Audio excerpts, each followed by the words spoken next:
welcome to Keep Hustling with my guest, Lenny Wood. Lenny, thank you so much for being here. Thanks, Aaron. Great to be here. I have to say, I think you are the first international guest on the Keep Hustling podcast. So it is really an honor to have you. And I appreciate you joining me on this journey, joining our listeners all the way from across the pond. Yeah, great. It's great for me as well. And I'll always be the first forevermore. That's forevermore, a title that cannot be taken from you. Exactly. So I'm an identical twin, and I tell people that I will always be the older of the twins. I like it. That's my only identifying factor is that I've been on this earth for 4 minutes longer than my identical twin. So there you go. So I want to get into some of the incredible things that you've done or that you've built in your career, but we always begin by asking our guests to take us back to their upbringing, to what inspired their hustle, to what inspired them to build the careers and lives that they've built today. So what do we need to know about the upbringing of Lenny Wood that brought you to where you are right now? Well, yeah, I mean, a lot of it is on the job learning. So very much, like I went to school, high school, went to college. And then after that, didn't know what I wanted to do, didn't want to commit to university because I didn't feel that pull that a lot of people feel. Someone wants to be like, a doctor or a vet or something like that. They know, they kind of have their life laid out in front of them. But I didn't have that feeling. So I didn't know what I wanted to do. So I did what a lot of people did in my age in, the mid-90s, which is start working in retail. So that was like kind of, do that, get a job, start building a personality and get my confidence and, all of that kind of stuff. So where was that? So that was initially my very, very first job straight out of college was at a video game store, which doesn't exist anymore, unfortunately. But I've been a huge gamer since like about the age of 7, I think. And so when I got to, sort of 17 and there was an opportunity to work for a video game store, obviously, like, sure, why not? Do it, right? So, and that was cool, and it was unusual because the shift rotation was strange. It was 4 days on, 3 days off, 12-hour shifts, but it's video games, so it's great. And well, I'll tell you, I can time stamp myself now, which is the first day that I started. I didn't have an email; I had a memo inbox. Email came about a year later.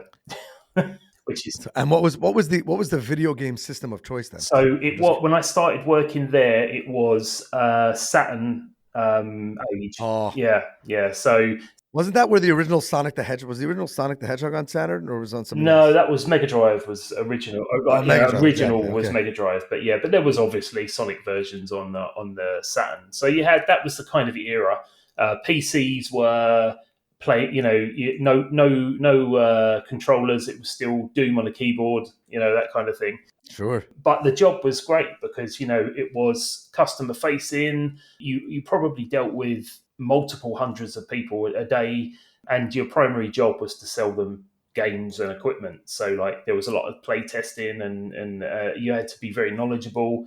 And that was for me, that was a brilliant platform to starting a career, really. I didn't think it would ever end there, but it was, that was a great start. And that lasted for about 2 years.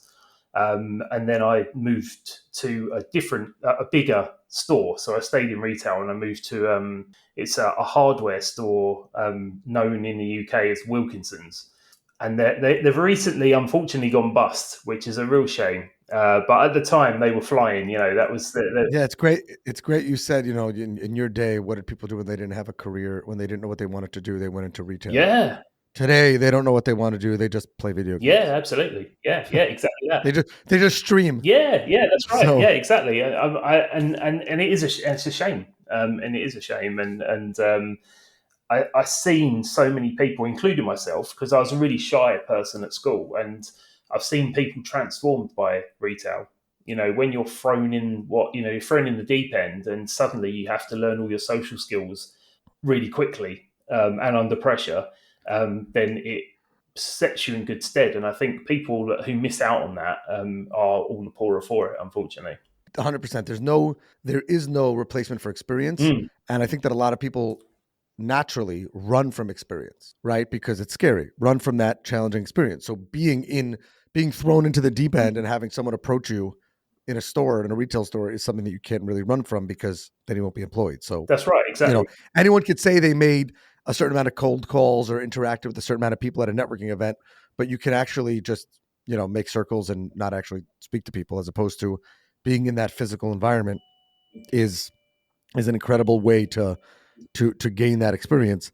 And I want to jump to a portion of your experience, which I mentioned before we came on, which is insane to me in every awesome way. And that is, I encourage everyone to read your bio, which is in the show notes. And it begins with that you have over 29,000 hours. I'll repeat that, over 29,000 hours of practical marketing experience. And I did the math myself. That is more than 3 full years, 24 hours a day, 7 days a week. So that may not seem like a lot, but we were talking about how if you parlay that into work years, that's a lot more. But just to think about that, you have literally spent 3 years in every millisecond of your being in practical marketing experience. I have to, when you hear that number, what does that say to you in your hustle? Well, I mean, I came up with it because there's there's the however many hours you need to spend to be proficient at something, and then be an expert at something, and I think it's 10,000 hours to be an expert in something. And then I thought, well, I've been in marketing in some fashion or another for like 17 years. And so I was like, well, calculate that into hours, and then how many more hours is that beyond an expert?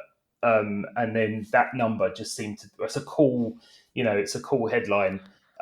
You're saying when you started your career, you didn't keep a ticker in your pocket and just go for it every single time you were working? No, I thought about that about halfway through and thought I'd missed the boat. So, but yeah, I mean, when you put it, you put it the way you put it, which is over 3 years. If I was doing nothing else, including sleeping and eating and using the bathroom, then it's a crazy amount of time to be doing one thing. And when you reflect on that, what does that mean to you? Well, I'm pretty proud of it, to be honest, because I think there is a lot of people who, as I say, when I started out in work, I didn't know what it wanted to be. And I think there's a lot of people who still don't know, even when they're mid-career and they're still moving around. And I'm just really pleased that I found something that I enjoyed and I was able to get, relatively good at and stick with. And then what it served me well now, because as we'll get on to at some point, it saved me during a really difficult time, not just for me, but for everybody. Well, let's jump to that. My next question is, what has been your most challenging, difficult, or pivotal moment in your career? And I'd like to ask you about 2 moments, the one you were just referencing. Yeah. But before that, how did you get into marketing and make the pivot from retail there? I assume that was a pivotal moment, but probably not the most difficult. And then what was the most difficult, and take us through that?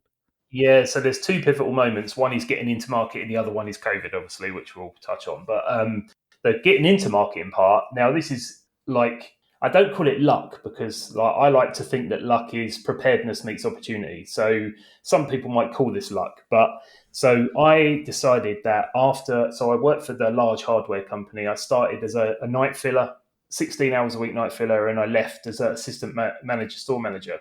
But I got to the point where I didn't want to work weekends anymore for a corporation. And then I decided, well, the only way out of that is to get into the 9 to 5, not knowing, at all what to do. But back in the mid 90s, there was it would be in the early 2000s, there was a lot of opportunity to work like short-term contract jobs. So what now you call the gig economy, I suppose. And so all I did was I took a year of taking any job, but with companies that were office based. And so one job comes along, and this is the lucky part. It's a warehouse job, 2-week warehouse. So I'm like, I'll do it because I'm doing whatever comes along. And 2 weeks become 4 weeks, become 3 months. And whilst I was there, I got friendly with the graphic design department and the art director. And I said, if anyone ever leaves, give me a shout and then I'll interview for it. And that happened. Somebody left and I interviewed and I got the job. He took me under his wing, taught me everything he knew.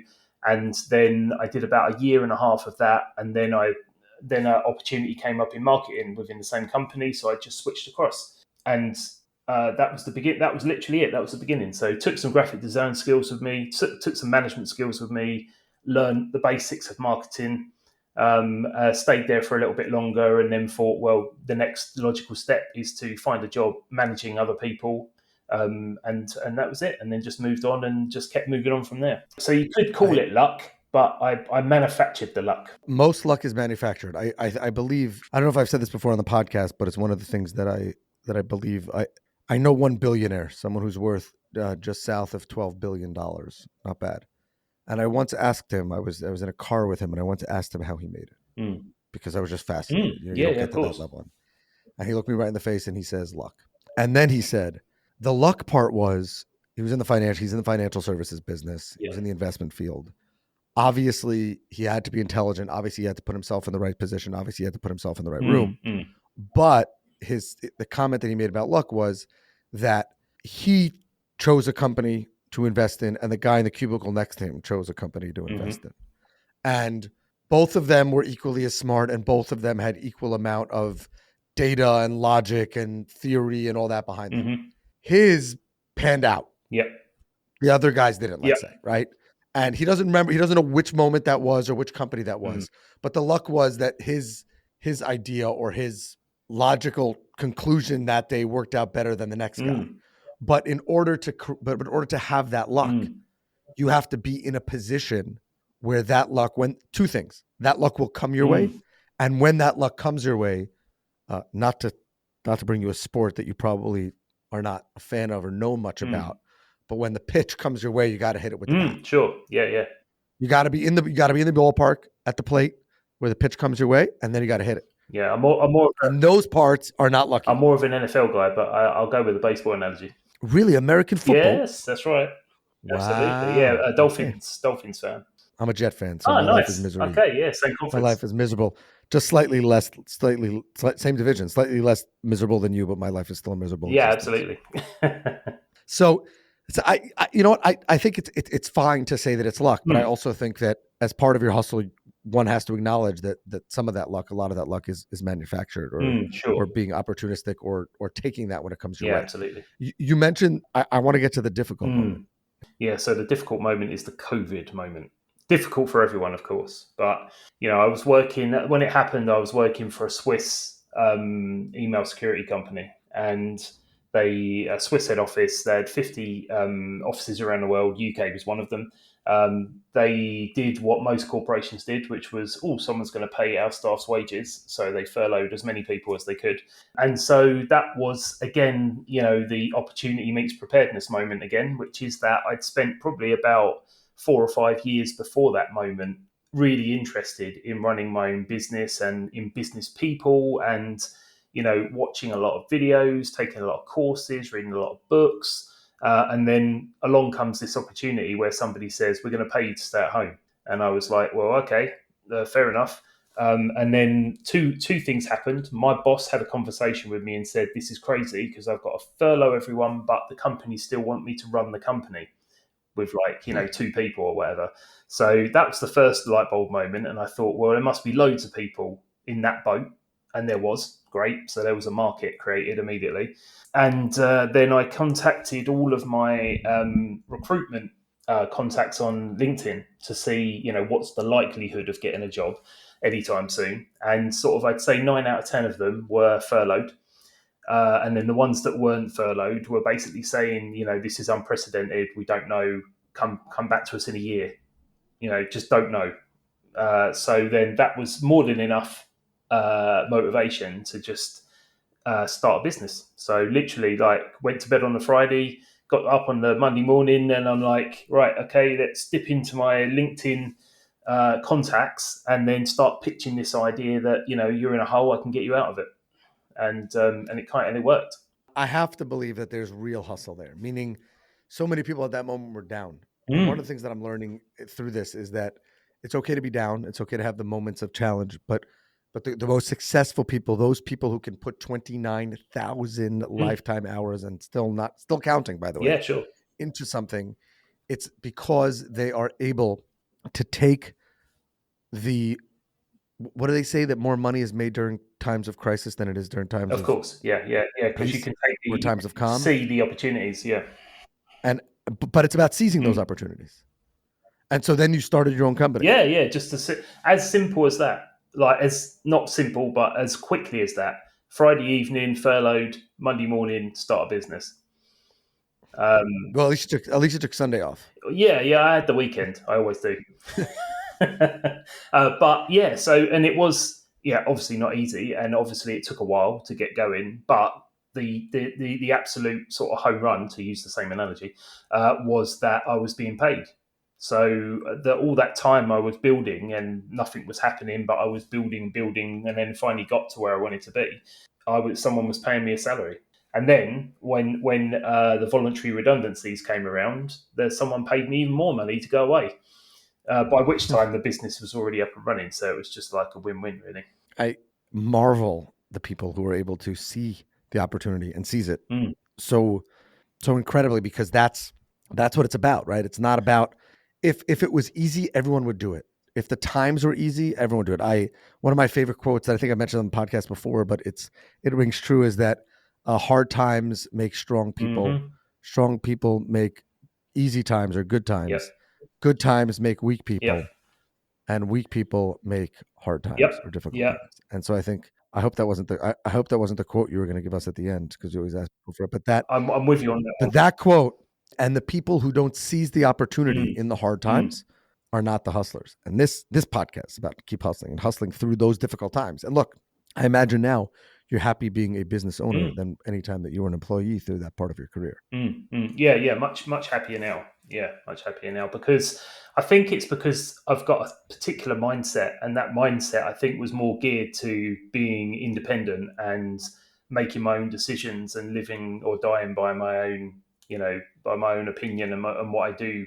Whereas when you're an employee, you can have your ideas and you can suggest things and you can campaign for things, but unless you own the company, there'll always be somebody else in the company that's either senior to you or will have their own ideas, and that can be really frustrating for someone with my mindset who just wants to come up with the good idea, test it, if it works, do more of it, and just go with the flow, basically.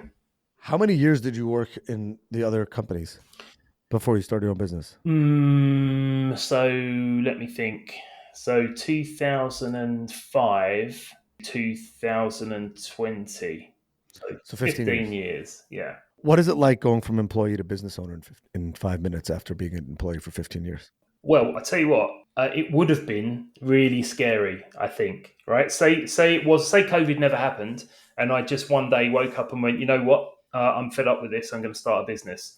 I would have started on that Monday morning with no salary, no income, starting at zero, no safety net. It would have been terrifying. For me, because of the way it happened, the terrifying part was being furloughed, because never experienced that before, and people didn't even know what the term was. Quarantine and furlough. Nobody knew what exactly. Those things meant. I didn't know what. I'll be honest, I didn't know what furlough meant either. And then when it happened, I was like, well, my gut, and I go with my gut a lot. I'm more of a gut than a head person, and my gut was like, this could be really bad. Just that. This could be really bad. It seems really good right now because someone said go home, we'll pay you, but it really quick could be really bad. And so that was enough of a driving force to make me make other arrangements. And again, that's the hustle. The hustle is not just saying this could be really bad, but believing it enough and believing in yourself enough that you were able to pivot that and become a successful business owner. Do you have any regrets? No, none, zero. Yeah. Even now, I'm very honest about this at the moment, because I see so many people struggling around me, that starting a business in COVID meant that I started in a dip, and then I worked my way out of a dip, and then it was really great for about a year and a half. And then I don't know whether this is global or whether this is UK localized, but certainly in my market, a UK market, there is a stagnation happening. So I think today or maybe yesterday they announced that it was an official recession and everything has plateaued. Nothing's happening. I'm having to work twice as hard to stand still. That kind of situation, almost like it was when I first started. So isn't it amazing when you can say you've been there before? Like, we've This weathered is this great. storm. Yeah, I mean, and I genuinely understand the benefit now of living through these experiences. And one of my first clients, they've been around since the 80s, so like 40 something years. And they said, they've lived through multiple recessions to the point where their company actually can predict them coming and then make the changes required like 9 months before they hit. I can't wait to be in that position Love that. where I can look at my crystal ball and say, oh, in about 9 months, it's going to be a bit tricky. Well, you know what? We can't wait to watch that hustle. Yeah, And it'll be and amazing. your hustle is inspirational. But yeah, so now I'm living through the second, we'll call it a downturn, a slowing up of the economy, whatever it is. But I'm much better prepared already. This is only the second time, but I've already feel better. And there's waves. There's always ups and downs. I think Yeah. that, what is it that some of that experiences validation. Mm, You don't get. I think it's Alex Hormozy who says, one of my favorite. He's one of my favorite influencers. Says that you don't gain experience or achieve success by shouting affirmations in the mirror, true. but you gain them from rep and over and over and over again of success and failure, Yeah, and absolutely. pivoting through that and hustling through that. So I love that. Yeah, yeah. It's Lenny. one of my favourite Gary Vaynerchuk quotes is fail faster. Because the Yeah. quicker you can get through that part, the quicker you'll reach the correct conclusion and move forward. And as long as you commit to yourself to keep hustling through that and moving forward and not giving up on that, that's another interesting commentary on being an employee versus a business owner, which is when you're an employee, it's frowned upon to make mistakes. But entrepreneur, It's part of the encouraged. hustle. Yeah, exactly. I love that. Wow. Lenny, thank you. Thank you for the inspiration. Thank you for the story. Thank you for sharing. Thank you for the 29,000 hours of giving back to those of us in the business community and the marketing side. Again, more than 3 years. We ask all of our guests to leave us with their favorite motivational, inspirational quote and what it means to them. So the floor is yours. Thank you very much. So this came about because from when I first started my business to now, I've changed the model. So the model was originally I had saleable skills. So I used the saleable skills, I sold them, I provided skills, I carried out all of the work, and I took all of the money. That was the original model. Then very quickly I realized that that's not scalable. It's, you can only get to you've only got a certain number of hours in a day, week, month, year. And so, because unlike you, I need to eat and sleep. Correct. That's right. Yeah, of course. So my thought process was, how do I scale being a solopreneur? And the answer came through committing to networking. So I committed early doors. I committed really hard into networking, social media, etc. And I built up a really great, solid network of people. And I realized that within this network of people were people who could do what I was delivering, only they were doing it 29,000 hours each, and they were better at it than I was. Because my 29,000 hours was spread amongst multiple disciplines. Theirs is all in one street. So I'm like, so then if I bring them on board and I use them to deliver the work and I take a small commission from each job that I find, then I can scale the business. And I was thinking about this for a while, and then I heard this quote from John D. Rockefeller, which is, I would rather earn 1% of 100 people's efforts than 100% of my own. And I was just like, Love that. And I was like, that's it. That's the final piece of the puzzle. So that's one angle. That's one angle part and vital step in the hustle. Yeah, absolutely. And so that kind of changed the whole business entirely. Amazing. Love that. Lenny, thank you for being here. Thanks very much, Aaron. This has been another episode of Keep Hustling. Remember, do well by doing good, and of course, and always, keep hustling.